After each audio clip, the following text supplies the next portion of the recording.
प्रेम और स्वतंत्रता के लिए भटकती हुई स्त्री अगर आपको चरित्रहीन, चुप रहती हुई स्त्री अगर आपको संस्कारी और बोलती हुई स्त्री अगर आपको चरित्रहीन नजर आती है, और अगर आपको केवल स्त्री का ही भटकाव नजर आता है, पुरुष का नहीं, तो आपको शरत चंद्र चट्टोपाध्याय द्वारा लिखा उपन्यास चरित्रहीन अवश्य पढ़ना चाहिए। यह उपन्यास आपको सोचने पर मजबूर कर देगा कि क्यों हम चरित्र को इंसान की सोच और संवेदना से अलग करके सिर्फ स्त्री की देह के साथ ही जोड़ देते हैं। क्यों हम एक स्त्री का पूरा अस्तित्व एक ही शब्द में समेट देते हैं, चरित्रहीन। शरत चंद्र हमें सोचने पर मजबूर करते हैं कि अगर चरित्र सच में इंसान की नैतिकता है, तो वह स्त्री और पुरुष दोनों से अलग कैसे हो सकता है।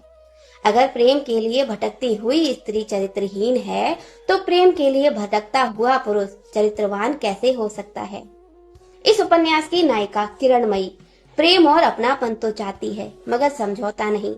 समाज उसे चरित्रहीन कहता है, जबकि वह सच बोलना जानती है और जीने का साहस भी रखती है।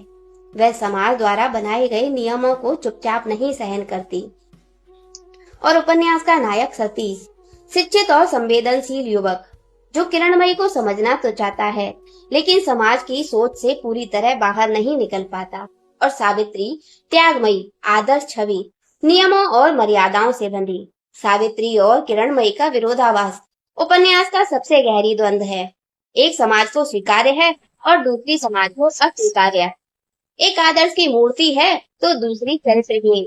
जबकि सच तो यह है कि चरित्र देह का नहीं, बल्कि दृष्टि का सवाल है। जब नजरिया बराबरी का नहीं होता, तो चरित्र का फैसला केवल स्त्री के विरोध में ही क्यों आ जाता है। अगर आप भी एक स्त्री को उसके चरित्र का प्रमाण पत्र उसके बाहरी आवरण को देखकर प्रदान करते हैं, तो आपको यह उपन्यास अवश्य पढ़ना चाहिए।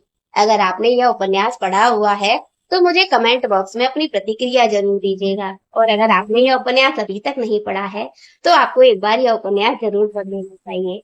धन्यवाद।